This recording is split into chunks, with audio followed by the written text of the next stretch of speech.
Goodness gracious, what in the world is happening here? Hi guys, and welcome back to Speedtrends Racing. So I'm going to start off this video with two things I want to mention. So it's been such a long time since I've been making any content or anything like that I need to give you guys an update on all the things that have been happening in the last 2 or 3 years or so since I've made a video. And then number two is right now it's November 17th and we're getting right into winter. And I live in Tennessee. It's already getting kind of cold. It's like 50 degrees right now. But nonetheless, it's a winter project time. And so I'm debating if I want to tear down the hatch or tear down the C30.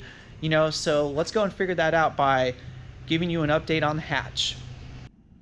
So if you guys are longtime viewers of the channel, which might be a couple of you guys, this is my 1995 Honda Civic hatchback.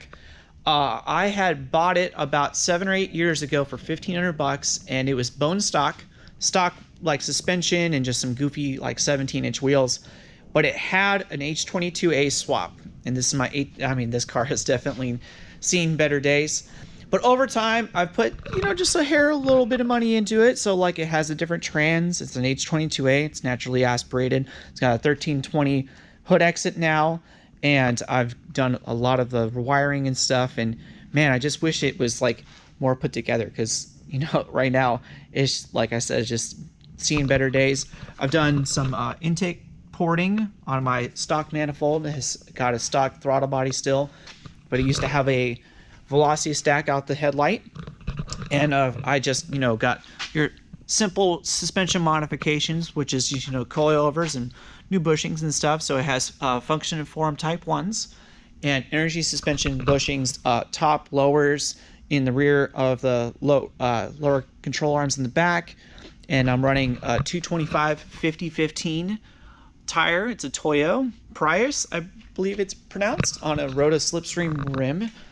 And there's the bumper that I'm working on. I'm trying to block off a lot of the front stock bumper and only having air going across the radiator, which would be right about here. And so that's a little bit of a project. There's my fenders over there in the corner. Here's my core support that I need to be doing. So this one's brand spanking new. It was like about 150 bucks off of eBay. There's my headlights and stuff. And on the inside, I got a racing seat and completely stripped. Got a new shifter with new cables, and it's all just stock H22 stuff. And I got my tachometer working. I got oxygen sensor working. You know, very, very light, completely gutted. And yeah, man, I'm just I'm very excited because it's time to take it to that next level. You know what I mean? So now that I got you guys caught up on the hatch, I want to let you guys know what my ideas are for this winter if I was to tear this thing down. So imagine, if you will, a core support, fenders on each side, the hood shut, and you open up this thing and you're like, wow, this thing's pretty impressive, right?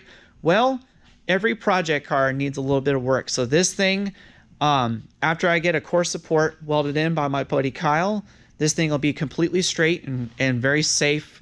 Because the whole time I've been drag racing this thing, the core support's been messed up. Of course, when I took this thing off, I used a crowbar, and really had to pry on it. But I got my new core support, 150 bucks off of eBay, ready to get welded in.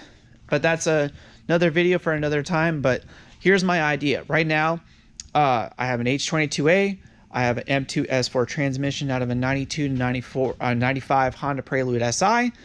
And I'm making pretty decent power. It's tuned on E85, and it's a street tune, so it's probably making about a 185 to the wheels. And I've had it tuned twice now.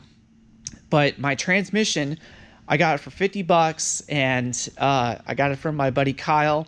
And I knew it was going to need some work, but basically I can't bank shift in second gear or go into third gear. It's very hard to. So I'm not using my drag car to the full potential. I can't 60 foot. I can't take off on two-step. So if I go to tear out the transmission, well, I got the core support off. It's like, it would be so easy to pull the whole thing out and get the engine apart and rebuild it. I'm just saying, it'd be really cool. So those are my thoughts on what I want to do this upcoming couple months on the hatch. And I definitely, want to make another video when it's not so dark outside, because it's like 6 o'clock right now, of what I like to do here in the future on my wagon, which is my 95 Honda Accord Wagon, and my C30, which is that 1972 C30 over back behind my shop. And the next video I'll probably be making is me putting in the core support on my hatch. And, we'll just go step by step. And I mean, it's definitely not the very first core support replacement video, but it'll get me one step closer to deciding on what I want to do to the hatch. So yeah, just thank you guys. I realistically, as I make these videos, they don't really seem very interesting, but I'm gonna promise you that I want to make stuff that people will thoroughly enjoy watching. And so thank you guys for the support to come and the support you're doing now. All right, see you guys in the next one.